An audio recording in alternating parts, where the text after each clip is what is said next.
Frustrated by those impractical success stories that are supposed to inspire you to find your ideal career? I mean, not every lawyer can be the GC at Google or found the next PayPal. And listen, you are capable of doing amazing things. I hope you are the next GC of Google if that's what you want to do.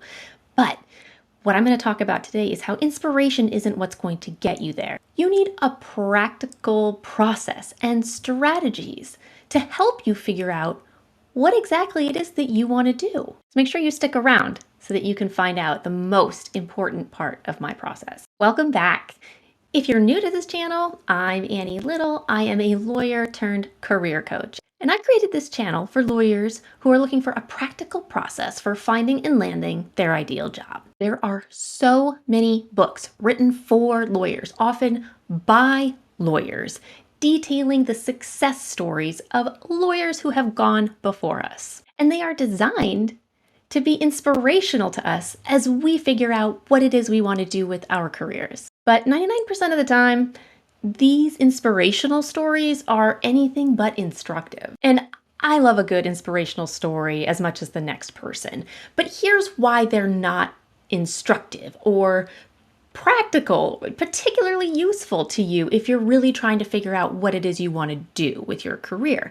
It's because these stories are based on the specific experiences, circumstances, personality traits, strengths of the person who is the subject of the story. And because of that, it's not really possible for anyone else to replicate their results. And some authors do understand this, and so they attempt to take these inspirational success stories of other lawyers and try and extrapolate from them sort of the common threads or lessons such that they can create some kind of formula that the rest of us can follow. But in the end, we're always left looking for a practical process that your everyday lawyer like us can really follow. So starting back in 2012, when the books that were available to me weren't really giving me what I needed, I started JD Nation and I started coaching lawyers, and I started hearing that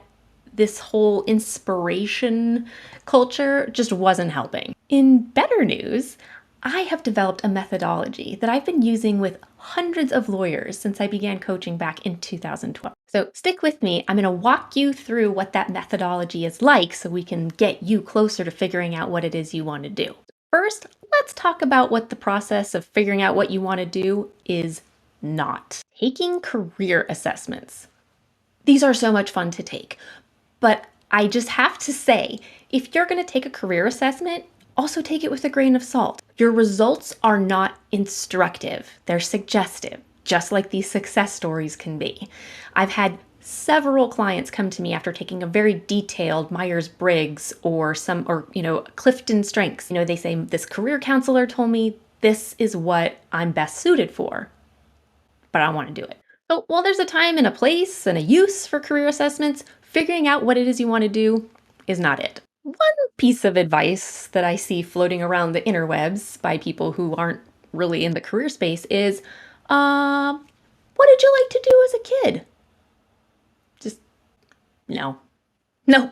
Another popular question people might throw out there is, so if money were no object, if money didn't matter, what would you do? What kind of work would you want to do then? I don't know about you, but I wouldn't be working.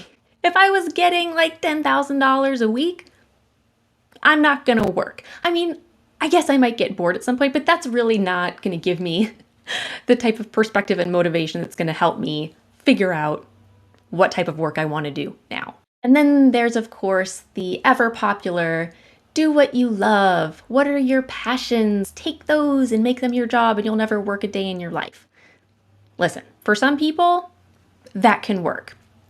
For people like me, I like to keep my passions and hobbies as passions and hobbies. As soon as I start to think of them as work or try to extrapolate monetary value from them, they stop being fun and enjoyable. They become work rather than my passions or my hobby. Another thing that lawyers sometimes struggle with is by the time they get to this point where they want to find exactly what it is they want to do because they don't like what they're currently doing, part of the reason why they want to find something new is that they don't have time for hobbies or passions, or they've lost touch with them and they just can't even think what they would do for fun because they haven't had the time or the space or the energy to even think about that. Here's what I want you to do instead. This is the process that I take all of my clients through, no matter where they come to me from. This is the foundational step that we all need to do if we want to make sure that our next career step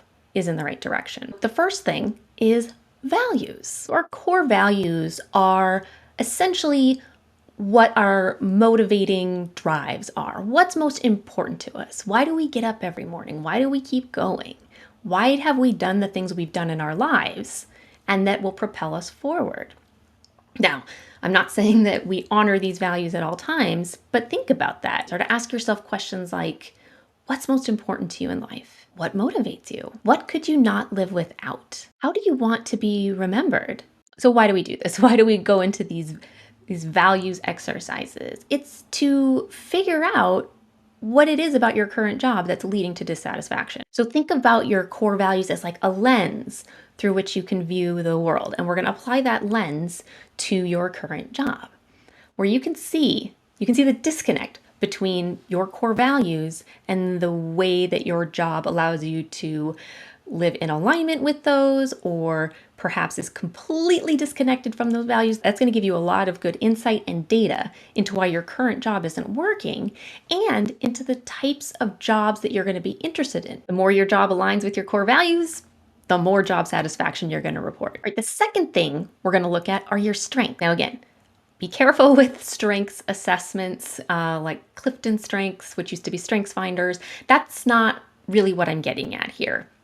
I'm talking about like character strengths. In other words, what comes most naturally to you. And these things can change. Whereas your values tend to be relatively fixed by the time you're a young adult, your character strengths, they can change over time. I like to think of our strengths as muscles, right? And so we've got 24 character strengths, and each of those 24 is a different muscle group. So just think of them like your body, like which of your muscle groups are stronger than others. Even if we think about our weakest muscle group, that doesn't mean that it's worthless or doesn't contribute in some way. It's just a muscle group that we don't use very much. So it just means we're not as adept at, skills that require the use of those muscles or strengths. I am trained in strengths-based coaching. And what that means is that I will have you take a look at your character strengths, which is a free assessment, but it's very loose and it just allows me to see what comes most naturally to you so that as we're working through this process of helping you find your ideal job, we can lean into those strengths that already come naturally to you to help you to move through this kind of messy, difficult process. Another thing about strengths, specifically when it comes to us lawyers, is that we tend to put a little too much emphasis on our strengths. And what I mean by that is, if we are good at something, we think that means we should do it.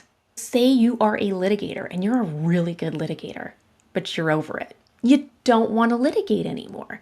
Just because you're good at it doesn't mean that you have to do it. You do have other strengths. It may look very different from how your strengths show up in litigation, but I don't want you to get really boxed in just like with an assessment. It's like, these are my strengths, this is the stuff I'm good at, that's all I can do. And the third thing I want you to look at is your interests.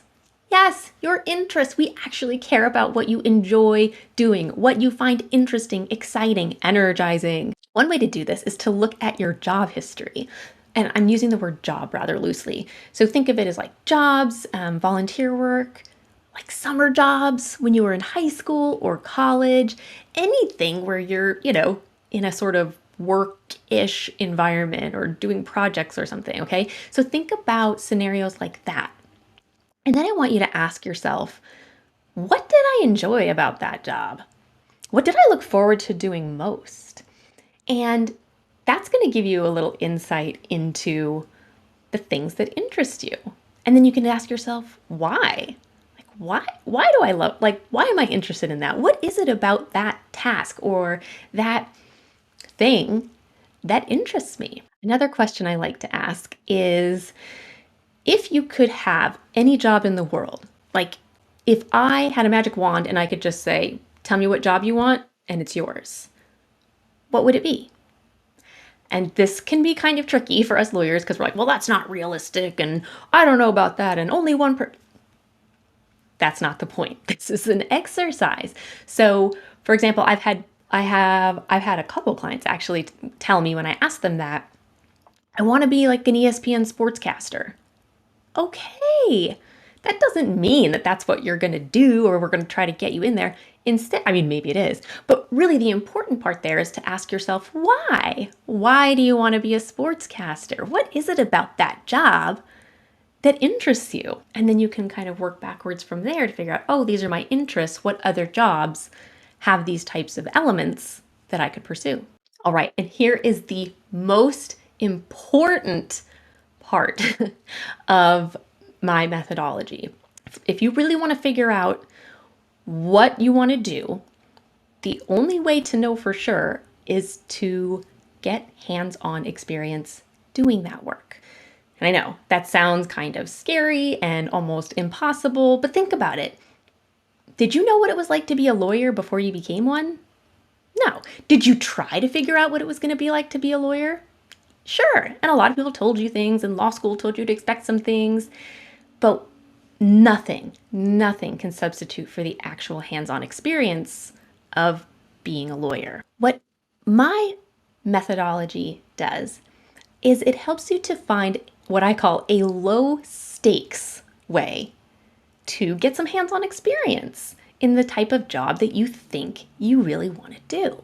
Okay, and what's really, really important about this most important step is that you have an experimental mindset going into it. So failure isn't possible. Like, it's an experiment. So think back to like scientific method, right? You create a hypothesis, then you test that hypothesis.